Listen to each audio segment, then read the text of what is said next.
Maswerte daw ang babae pag supportive ang lalaki. Pero maswerte ang lalaki kung madiskarte ang babae.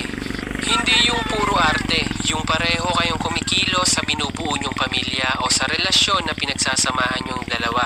May mga babae talagang madiskarte na hindi lang umaasa sa kinikita ng asawa. Gumagawa sila ng paraan kung paano magkaroon kahit sa maliit na halaga. Hindi sila papayag na walang laman ang mga bulsa nila. Siyempre, natatakot din sila baka hindi maabutan ng asawa pag magkaaway sila. Sila yung hindi mapakali sa pagkakakitaan nila. Yung halos lahat ng pwede ibenta, ibebenta na nila. Dahil sa panahon ngayon, advantage sa mga misis na kumita kahit nasa bahay lang. Dahil sa kapangyarihan ng social media, lahat ng pwede nilang i-post na pwedeng ibenta, ipopost nila. Kaya sa mga mister na niloloko si misis, ingat-ingat, baka sa susunod, mukha mo na ang mapost niya sa social media. Mahalin ang mga babaeng madiskarte sa buhay, kahit palaging naghahanap ng away.